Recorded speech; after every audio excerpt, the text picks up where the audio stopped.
Hey guys, I'm Pastor Colin at Aletheia Bible Fellowship. Thanks for tuning in and checking out my sermon on food and the Christian worldview. So if you're looking to have a more holistic life and include one of the most basic things that you do all the time, every day, hopefully, eating food, then check out this sermon. And if you think that one of your friends or family is going to find this useful, feel free to like and share this video. So enjoy. Good morning, all. Thank you, worship team peoples, for helping us worship God this morning. Always appreciate a personal touch, so it's been a cool year. So the last couple months, speaking of the year, we've been looking at relationships and self-care, right? Those have been the couple main topics so far. Discerning what makes sense for a person under God, not a person who is of the world, to look at those topics. Few things are more central to our existence than those couple things: relationships with others and relationship with yourself, right? But our next topic is certainly a competitor, and our next topic of the month is food. Learning how to discern how to rightly approach food before God in all of its many aspects. Food is so central that it is often taken for granted in our lives. I was going to give a throwback to Isaiah, because me and him starved for like 3 days together when we were trying to make it on our own camping without any food or whatever. And yeah, you get acquainted real quick when you don't have food, and you realize how important it is and how motivating it is for the entirety of your being. You don't understand how much your physical body and then dragging your spiritual body along with it, those things are related to the food that we eat. How many times do you eat per day? It's probably a lot. And between eating, especially if you have kids, right, and have to take care of kids, you're thinking about what is the next meal coming up. Sometimes when you're at one meal, you're talking about what's going to happen at the next meal, or something that you're looking forward to, or whatever. It oftentimes consumes our thoughts. And for good reason, because we need it. That's how God made us. Yeah, so how often do you talk about food? How often do you think about food? And if food is so central to your world, is your treatment of it consistent with the rest of your worldview, right? Of what we value and the things that we put into action, how we make our life a cohesive presentation of our thoughts and our actions. Where does food fall into that, if it's such an important part of our everyday life? When you're discerning a godly course of action, you seek the true nature of something, right? And something as central and yet overlooked as food, we want to dedicate at least a few weeks to talk about that.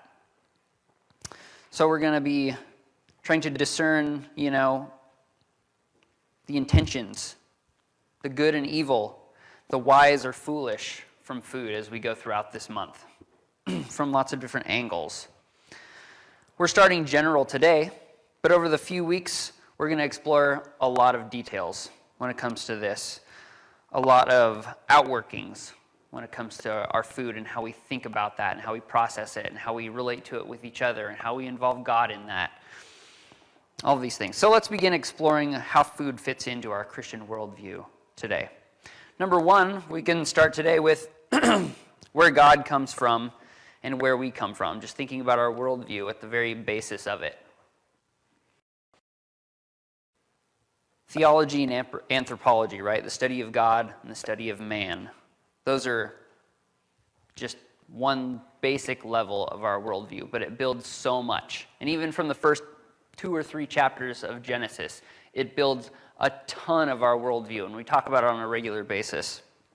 So we're pretty familiar with that. But what does that look like in regard to this? What are our beliefs about the nature and purpose of God and man in general, and how that pertains to our food? In the first couple chapters of the Bible, we see that God existed before creation, right? And he created all things. Check out in this passage how it mentions plants, specifically, because that's the basis of all food. Even the animals that we eat plants. But even when we were created, we didn't originally eat animals, right? So just check out the emphasis on plants here. It's kind of interesting. Genesis 1:11 says, God says, "Let the land sprout with vegetation, every sort of seed-bearing plant, and trees that grow seed-bearing fruit. These seeds will then produce the kinds of plants and trees from which they came," and that is what happened. The land produced vegetation, all sorts of seed-bearing plants, and trees with seed-bearing fruit. Their seeds produced plants and trees of the same kind, and God said that it was good. God created distinction in design, process, and purpose from the very start, including food-bearing plants and animals that follow in their footsteps in that design pattern. They are self-sufficient in their design, right? God made them from nothing, but he made them to immediately start producing and have seeds and have offspring and have a natural life process to them. And the whole earth, of course, as we learn in whatever middle school science class we had, has all these tons of layers, even at a very, very basic understanding. So many layers and relationships together that God has created to be a beautiful network of his artistry and of something that declares his glory. And these things were all declared good when he created them. Then God created mankind and gave us the job of tending and harvesting from creation. Genesis 2:15 says, "Then the Lord God took the man and put him in the Garden of Eden to cultivate it and tend it." So all this is from our God, who is an unimaginably skilled designer. And then we were put in it to tend it and cultivate it. This is no accident. He made us, even before sin, to have a relationship with our food that is intimate and intertwined, and based on understanding and service and usage. It's a reciprocal relationship almost. So when we say, the phrase tending to animals or tend the garden, what's it mean? It means to help it flourish, right? To amplify and encourage growth. It doesn't mean making our own way, just as this is the pattern in the rest of our worldview. We never make our own path, right? God lays the foundation, and we build upon that, because that's how we create a healthy and stable world for ourselves and our families and our church body and the people that we minister to. But with food, just like how modern medicine can't actually heal a darn thing, we can't cause our food to grow. We can only set pieces in place to set it up for success. Just like the body is such a complex thing, we can't cause anything to grow. We can put everything in place so that God's creation will act like it's supposed to, but we ourselves can't do anything. But we tend to pretend like we can, and certain worldviews lend to that idea that we can do that. We can do these things on our own, independent of what God has set into place. But in our worldview, we always go off of God's pattern. That is the infinite wisdom that comes from it. And time again, right, we think that we got all the answers or whatever, and then, oh, wait, smoking doesn't help you? Doctors shouldn't prescribe cigarettes? It's like thing after thing we think that our smartest minds have figured out. We figured, oh, actually God's creation is the better way of doing that. It's been good from the beginning. We just need to tend it and to encourage it and to set it up for success the way that it's designed to be. So, that's how God created things. He gives us that relationship with the food and the means of growth and all of those things. But beyond that, not just for the awesomeness of the function of it, God creates things, why? Romans 1:20, talking about people who forget about God. But Romans 1:20, Paul says, "For ever since the world was created, people have seen the earth and sky, and through everything God made, they can clearly see his invisible qualities, his eternal power and divine nature." So the way that God creates things Nature is meant to bring glory to God, and that has consequences when we decide to deny that. But our worldview comes from that assumption that everything is not for us, but for God, to give credit where credit is due to the real artist and designer. Nature is meant to bring glory to God in the minute details and in the vast expanses of space and flaming balls of gas that are floating around, billions of them, Whether we look inside of ourselves and see billions of cells, or out into space and see billions of whatever flaming ball cells floating out there. Both of those things are epic in their scope and in their detail. That's who our God is. That is the things that we should build our worldview on and continue that and live out to its entirety. The precision and power in it all. Food is no exception. So in fact, food being our most basic element, it's the most relatable connection to the rest of creation. It's our first point of contact. We have to make contact with it, I don't know. Well, I guess you can live for 3 weeks or something without food, supposedly, but let me tell you, it would be utterly miserable if you had to do that.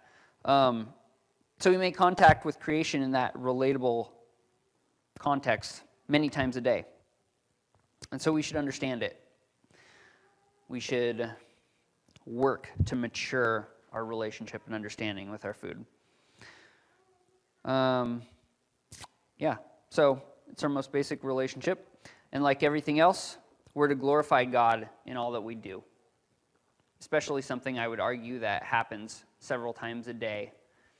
Instead of going about it as just a mechanic, think about it as part of God's design for us, part of our regular relationship with God through his what's called general revelation, through his creation, that we can see his eternal power and divine glory. Isaiah 43, we see God saying, "Bring all who claim me as their God, for I have made them for my glory. It was I who created them." Because we understand that God's people are made and kept for his glory as well. Right? Our bodies are crafted with precision and power also. Not just the rest of nature, but us, personal beings made in his image. And we're created to operate at a high-functioning level in this world, not in space or underwater. We don't operate in those things, but we're made to operate here on the ground, and we're fine-tuned for that. Again, we see that pattern across all creation, that everything is fine-tuned to be in relationship with what's around it, wherever we see it. Whether that's, orbiting bodies of material out in space, or all of the little microorganisms operating at every possible level that we can conceive of. But we, at this level that we can perceive naturally, are right here on the earth amongst our food sources, amongst those things that we have a relationship with. So, in a brief and crude summary, God intentfully crafted our bodies and our work and our food to work together functionally and in relationship to bring him glory. So that's the gist of a biblical creationist worldview involving food, the very gist of it. But what's the other option of worldview? Basically, we see materialism as the other option for us, and an extremely prominent option for where we are. Really across the whole world at this point. Where the physical, all the westernized world anyway, where the physical is all that exists. That's what materialism means. It means that material, just stuff, bits of stardust if you want to be dramatically atheistic about it or whatever. Just stuff. That's all that exists. And these stuffs have been assembled conveniently in all these really, really highly functional ways. But there's no intent to it, right? There's no design. In that worldview, the design of it needs to be proven first before we can really give credit to it, before we can assume the wisdom of the design of something. Does that sound like the worldview that we're supposed to have? The answer, of course, is no. We are supposed to see the creation around us and think to ourselves, man, that's a good idea. I should model after that because it's our God who created that. Take a look at, Da Vinci's like flying machines and things. He understood that on a basic level. He was like, if I want to fly, I should do like what creation does for flying. I shouldn't try to come up with my own way. That would be silly. Let's build something that operates like a bird, right? We should do the same thing. But a materialistic worldview does not do that. The world sees God as being either non-existent or relegated to the world of people's personal belief and imagination. There's no intent for creation in materialism. But that's what we're taught and that's what we're marketed on the daily basis. Just what happened to work by, let me rephrase that, I guess. Materialism is no intent for creation. It is just what happened to work by progressive chance mutations and chance relationships in the ecosystem, right? Just over millions or whatever years, these things have sort of tuned themselves, but it was just kind of the best option that sort of happened to fall into place. There's no surety there, there's no intent there, there's no trust there, there's no relationship there. It's just whatever happened to happen, and it seems to work, so, maybe we should not fix it if it ain't broke. Or if we want to fix it, go ahead. We can fix it in any way we want, and we can and should even do that. Take creation into our own hands, be our own creators, right? Be our own gods of our material world and rule it. That's what materialism wants to do because there's no significance, there's no relationship with it. It just says, make it your own, just like America, Just take it. And that's what we're supposed to do in productivity and materialism. And there's no designer, so there's nothing to stop us or feel bad about that or think that that would be foolish for any reason. In materialism, we can and should step into that role. There's no right or wrong, there's no intent. And materialism fits wonderfully in capitalism. So it's pretty prominent in our country. The world understands us to be glorified animals, of course, right? With no investment in the earth besides for our own survival interests. There's no greater design behind our relationship with food. It's just whatever keeps the old bio clock ticking, right? And whatever brings us pleasure along the way. Only mechanical providence and enjoyment through social contract relationships at best that have evolved. Like if we can have a relationship, say like with the Native Americans or whatever, if we can have a relationship with our food and the food can have a relationship with us, then that is great and that's functional, and there's some ethereal concept of honoring creation in that because God is literally everything. But that's not who we are. God is outside of creation. I found this on the web for ethereal concept of honoring creation, and that because God is literally everything. But that's not who we are. Check it out. Thanks, Google or whatever you are. So, we aren't in random social contracts with the rest of creation, that just sort of developed and happened to work.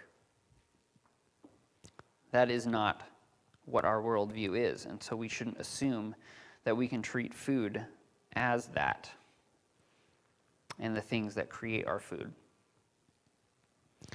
So, that obviously follows with the question, do we approach food as a materialist or as a creationist?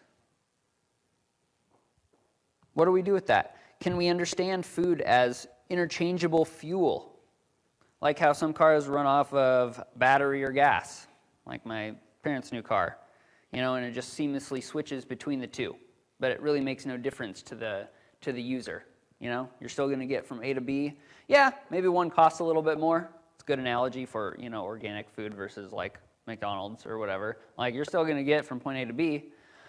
But completely different fuel sources, completely different natures to them, right? And we'll get into that stuff a little bit later and start thinking about it. But for right now, how do we view it on a base level? Do we view food as interchangeable fuel? Or do we view it as a custom-built part of the whole world that we have a specific relationship with, that we have an intentful designed relationship with, a custom-fit fuel source for us? And for the record, that's very true. Like, it's kind of incredible how our body processes food in its entirety and what that looks like when we deviate from God's design. And food is not interchangeable as part of our ecosystem either, right? The second we ever have done anything to try to adjust our ecosystems, everything gets out of whack, you know? We've got invasive species all over the place. We have, different modifications of organisms and things that just wreak havoc on the balance of God's creation and the self-management of God's creation even. When we attempt to be pragmatic, useful with something, with practical instead of ideological with it, instead of keeping God in mind, we just keep the function of it in mind. Whenever we are hedonistic, whenever we are pleasure-seeking with something, we ultimately destroy those things. It's not appropriate. Materialism doesn't lead us to good places, and it's not the worldview that we should have, but it's the worldview that's pushed on us all the time. Do we understand that? Do we understand how we think about our food? And if we do view it as interchangeable, as no real significance to it, I can eat, whatever thing it is, an animal that comes from this place or that place, or, the KFC, the mythical KFC chicken with, that has no bones in it or whatever they say. I don't think that's actually true. But does it matter? And the answer is, if we follow our worldview through, yeah, it does matter, because one thing is honoring to God and brings him glory, and the other thing is a sad malformation of his creation. And if we actually look into these things, those have consequences for ourselves. But to start with, how do we think about those things? Do we even take this into account as we live our lives, eating our food 3 square meals a day if we're blessed? Do we just view food as purely functional for practical purposes or pleasure and essentially revolve it around ourselves and what we want to do in that moment? Or do we view it in a more comprehensive way, in a more holistic and rounded understanding, taking it as a crafted piece of nature and as part of God's glory and as a point of connection of us to God's providence, of God's general revelation of the created world? Sadly, I don't like cities because it's just a concrete jungle. I much prefer the real jungle. And in the city, a lot of times our only connection with nature throughout the day is our food. So it's something valuable to consider. Is food the sum of its parts, or is it more by its created nature? If we can customize biology for our needs, is it tending and dominion, or is it disrespect? And are we even aware of how a food is made in even the most basic sense? It's simply, those kinds of things, genetic engineering versus original creation, it's simply different combinations of protein, carbs, and fats, right? It's like the menu at Taco Bell, where you go there and it's just four ingredients just wrapped in different ways and arranged differently and stuff, right? Don't get me wrong, Taco Bell's a guilty pleasure for sure. But is that the nature of our food? Is that how we view it, as just a few elements that we can just flip-flop around, protein, carbs, and fats, and at the end of the day, it's kind of all the same thing? It all works out the same? It gets us from point A to B? Or do we view it as the dynamic bit of creation that God has actually made it? If you claim the God of the Bible as your God, then food is more than interchangeable fuel for you, right? It's a loving and a genius designed part of your life. which you've always had a relationship with, and we have had a relationship with since the beginning as humankind. It deserves respect, and God deserves the glory. But it's difficult when we're so disjointed from our food, right? You can buy dinner and new wiper blades at the same place. So, what are we told? You know, what does our life experience say? Well, it pushes us to say that it's just another mechanism, you know? Go through, you grab a bag of grapes and throw it in your thing, and then you go down and you grab an oil filter for your car. Then you go down a little further, you buy air freshener that's, you know, a nice natural, I don't know, purple watermelon flavor scent or something weird. And it all comes from the same spot. So we have to engage these things with our mind and be aware and not just go with what we're being taught and what we're presented with. That's why it's all the more important to have an active understanding of God's gift and our worldview. The root of the word integrity makes me think of Pastor Monty. So good on you, Pastor Monty, for touting the concept of integrity. But the root of the word integrity means whole, you know? And if we want to give our worldview integrity and give our food integrity, then we need to view it as a whole concept and not chop it up into pieces like a diced pork chop or whatever and flip it around and mix it in with this and that. But instead, view it as the entire concept that it was created to be.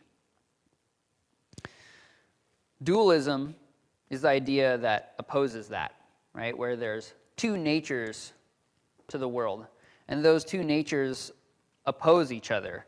They're disjointed or not compatible or whatever. We've been pressured by dualism for millennia. You know, it's slowly worked into our mind since, well, I would say, you know, since the church gave up its physical governing, you know, in the mid-first millennium. Since the church gave up its physical governing and authority and stewardship in the society when sorry, I'm getting hung up on details, but when pressure was put on the church, it said, you know what, we're going to take the spiritual realm, government, you can have the physical realm. It's fine. These two things are not necessarily dependent on one another. So we'll take care of the spiritual, you take care of the physical, and we'll move on with our lives in a functional way. And that sounded good at the outset of things, except for that it's not how God created it to be. God didn't create us to be disjointed people. We're supposed to constantly meld our physicality and our spirituality to be living sacrifices, right? But history works against us. Our own sin works against us. The separation of church and state is viewed as a positive thing in our society. It's viewed as a protection. But the reality is that it leaves the state to go to hell because the church isn't protecting it. We view it backwards, you know? And that's where we end up historically, is that we separate church and state so the state doesn't overrun the religion of it, which is good from where we stand, I guess, especially right now. Who knows how long that's going to keep going. But the reality of it is that the church is supposed to protect the state and inform the state and guide how a society is to live wisely. And when it doesn't, historically, we see that the entire thing collapses. Gnostics, historically with Christians, were among the first to derail believers by separating the body and spirit as being different natures from one another, right? One good and one evil. Spirit good, body evil. But Jesus obviously destroyed that theory by his physical resurrection and ascension in physical bodily form. Because if the physical resurrection didn't happen, then all of Christianity is worthless. But it did happen. And we are to live out that worldview and prove it by the way that we live. Just like Jesus proved it by eating with his disciples after he was resurrected, to make that point that These two natures are not separate from one another, even in their redeemed state. It's not like the physical drags down the spiritual. They are intended on being with each other. And so we should treat our physical selves and our physical nourishment as being not separable from our spiritual worldview. There's details of that, and we'll discuss those things later this month. But that's the gist of it, you know? And one great example from early Christians living out that in a way that stood out to the rest of society, which we could be that too. But they understood the physical as being sacred from God as well. Early Christians were known for giving respectful burials when the society was not, especially for poor people. The Christians had reputations of being in the catacombs and stuff like that, and that's why, because these things were a part of creation and deserved a level of respect if they were going to honor God and his creation. So a person isn't less when they are more physical or whatever, but the physical and spiritual need to come into alignment. An interesting example that people use sometimes is that a person isn't lessened when a body part is removed, right? Like if a person goes to war and you get injured and have to amputate, a leg or an arm or something, they're not less of a person, right? That's a normal example for demonstrating the integrity of a person's non-physical nature, that our personhood really resides not in our body, but in our spirit or soul or whatever. But what about the reverse? Is the spirit without trauma when a body part is removed? Of course. Of course there's trauma when a body part is removed on the spirit. Sometimes even enormous trauma. Right, Evan? You just had a circumcision the other day.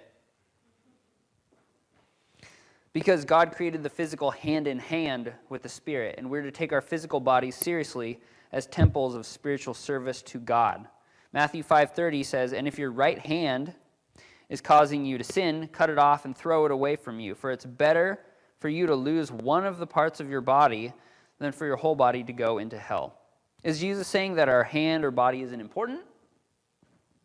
Kind of sounds like that at first, but no, it's not. It's just the opposite, in fact. He's using our reaction to the trauma of losing a hand to punch the message through that our body must be used correctly for God as a whole. As a whole. Romans 12, which I kind of bumped on earlier, Paul says, "Therefore I urge you, brothers and sisters, by the mercies of God, to present your bodies as a living and holy sacrifice, acceptable to God, which is your spiritual service of worship. And don't be conformed to this world, but be transformed by the renewing of your mind." So we're to use our bodies as a living and holy sacrifice, as a spiritual service. Are 3 meals a day excluded from that? I would argue they shouldn't be. They should be considered in that. And we'll talk about how much consideration and what forms that's going to take later. But then Paul goes on to say, "To not be conformed to this world, but be transformed by the renewing of your mind." And that's the point of today's discussion. That we got to question all the things that this world holds as the standard or the status quo or the presentation of things. That we need to understand that we're not simply material girls living in a material world. Right, Madonna? But God created us spiritually and physically from the beginning. Perfectly unified and very good in how it turned out. Again, let's listen to Paul's teaching, this time in Ephesians chapter 4, verse 17 starting. "With the Lord's authority I say this, live no longer as the Gentiles do, for they are a hopelessly confused people. Their minds are full of darkness. They wander far from the life God gives because they have closed their minds and hardened their hearts against him. They have no sense of shame. They live for lustful pleasure and eagerly practice every kind of impurity. But that isn't what you learned about Christ. Since you have heard about Jesus and have learned the truth that comes from him, Throw off your old sinful nature and your former way of life, which is corrupted by lust and deception. Instead, let the Spirit renew your thoughts and attitudes. Put on your new nature, created to be like God, truly righteous and holy. Paul pegs it with his assessment of lust. That's really what an arc is for several months here. It's talking about different lusts and how to discern and guard against them. Paul pegs it with his assessment of lust. It's a sensual desire that causes us to sidestep God in our processing and understanding and consumption of even something as simple and rudimentary as food. It's a sensual desire, a desire of the senses is another way to put that. Because sensual kind of implies sexual, but it's a desire of the senses, to have that gratification regardless of your care for other things. This month, we'll be exploring the pitfalls of where our lust of food can draw us into unrighteous territory, dishonoring, disrespecting God. There may be more than you think. It's an interesting topic. These questions are significant, as we look to become more mature. They're not what you would call mainstream theological questions, and I think that's where the danger lies, and that's where our opportunity lies in terms of honing our faith and maturity and relationship with God. But these questions and topics, they have consequence in our relationship with God. They can and do hold pockets of sin in our own lives. And addressing the issue of food will not only do right by our given bodies, but it will hone our spirits as well in that process.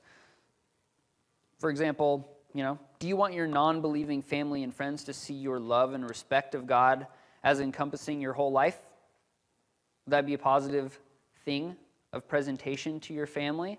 Especially in Portland, we're kind of like a hippie culture here, and so a lot of non-believers, as far as like respecting God's creation in food or whatever, which they don't, they do it for different reasons, but they're ahead of us Christians, us mainstream Christians, in terms of eating healthy and promoting like good ecosystems and trying to respect God's creation in all sorts of different ways. So, that being on the forefront of our culture here in Portland, do you want to be able to present a cohesive respect of God across your whole life as you talk to your non-believing family and friends? Or are they going to look at your life and be like, yeah, you have good relationships, your marriage is good, your kids are pretty cool, but why is it that you are disrespecting our planet in all of these ways? And I think that's a valid criticism in a lot of ways, and worthy of being able to at least initiate a discussion on those things. Be able to have a discussion that involves God directly and peripherally with people that you don't normally get that conversation with. There's some real value in and of that, not even to mention of your own health and relationship with God. So, we should seek how to better understand these things. We want a unified worldview that reflects God's complete glory to the best of our ability. So let's develop our mind and our language to be able to witness to God's glory instead of taking such a central thing for granted as food. It's befitting to give glory to the artist, not just the art, to the engineer and not the machine. And our God is worthy of all praise. Amen? So here's our questions for the day. Do you think of food as a significant part of your Christian life? Do you think of food as a significant part of your Christian life? Not quantity, but in concept, in quality. How open are you, if you're being honest with yourself, how open are you to follow the conclusions of your worldview? It's a scary question because you're drawing yourself down, a creek that you're going to want to swim back up probably. But it's a good question. We should follow the conclusions of our worldview. And in what ways do you give glory to God for the food he's given you? Just personally. How about the ways that you give glory to God for how food works and his artistry in that, how it relates and interacts with your body and the world around you, the environment that it comes from? Maybe you have a garden and you watch your stuff grow. Isaiah names his plants and stuff. It's cool. What language and thought do you see in the world that disconnects you from the nature of your food and your Creator? What language and thought and experiences do you see in the world that disconnect you from the nature of your food and your Creator?